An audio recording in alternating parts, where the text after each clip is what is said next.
Welcome back and welcome to the section Subscriptions. In this section, we will set up our subscription model and migration file. Then we'll create our subscription button component and accompanying controller. We'll finish off by creating a page where we can see all of the videos of the channels we're subscribed to.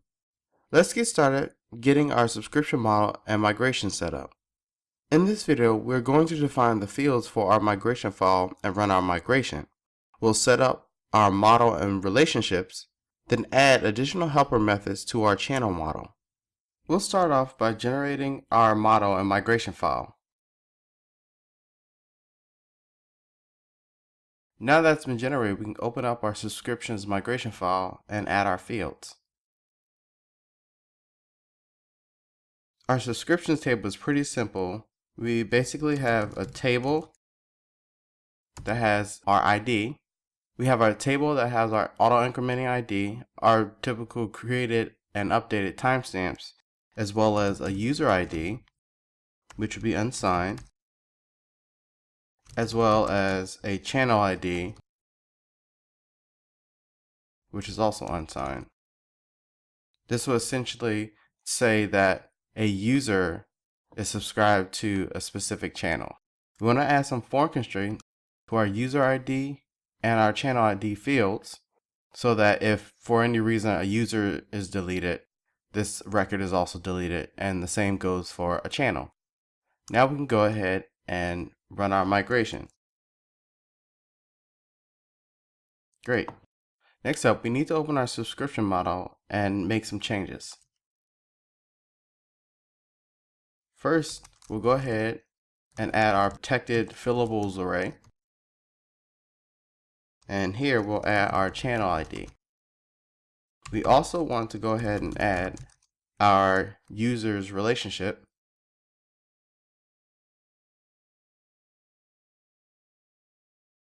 And now that we have subscriptions, we want to go ahead and add some helper functions and relationship functions to our channel controller.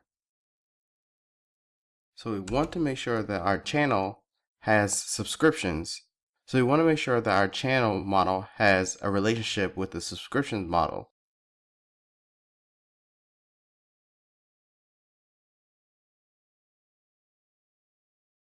This relationship basically says that a channel can have many subscriptions, and since we have multiple users that can have multiple subscriptions, this makes sense. We want to also make sure that we have a helper function to count all of our subscriptions. And we'll go ahead and call this subscription count. And this will basically use our relationship to get all of our subscriptions, and then we'll basically just count. Now that our channel model is all set to go, we have one more model to modify, and that's our user model. We want to make sure that we set up our relationship for our users' subscriptions. So in this case, we're going to allow our users to have many subscriptions to many channels.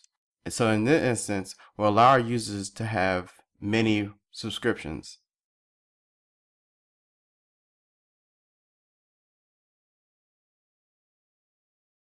We also want to have a function that will give us the channels of which we are subscribed to. So we'll call that function subscribe channels. This relationship, since a channel can belong to many subscriptions, this will be attached to our channel model, and we will use our subscriptions table to act as an anchor point. We will also need to add a helper function to check to see if we have any available subscriptions for a specific channel we're viewing. And we'll just go ahead and call this is subscribed to. We want to typecast it as a Boolean, and we'll use our subscriptions. We use our subscriptions relationship, and we'll look for where our channel ID is the ID of the channel that we passed in, and we'll count to see if anything's returned. This way, if we are, we'll get a true. So we should only have one record that gets converted into a 1 or a true. And if we have 0 connections to that channel, then it will return 0, which will be false. we'll add additional function to make sure we can check to see if the specified user or us being a user owns a specific channel. And we'll typecast this as well. And we'll pretty much do the same style of checking. This time we'll use our channels relationship, and we will check to see if the ID matches a past channel's ID, and we'll simply count them. Our last helper method would be for our subscription feed. We want to be able to have a function that will return to us the videos from the channels we're subscribed to. So we'll call this subscription feed. We want to make sure that we can create some sort of limitation or pagination for this functionality. So we'll just pass in a limit variable and we'll default it to 10. And we're going to use some of the helper functions that we defined. So we first need to get our subscribed channels. And we want to go ahead and from our subscribed channels also get those channels videos.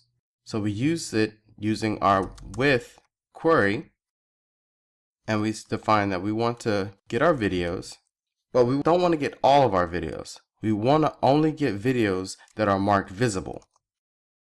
So we pass a function and we give that function our current query and make sure that we also use our limit that we passed in. And in this query, we'll just make sure that we use a helper function visible on our videos and that we take only the number that we pass in as a limit. So to actually run this query, we'll go ahead and say get that information, and we want to pluck or fetch the videos data from our internal query, and we'll flatten it, and then lastly we'll order it. In this case, we want the newest at the top, so we'll sort by created at. And there we go. All of our models are set up to move on to the next video.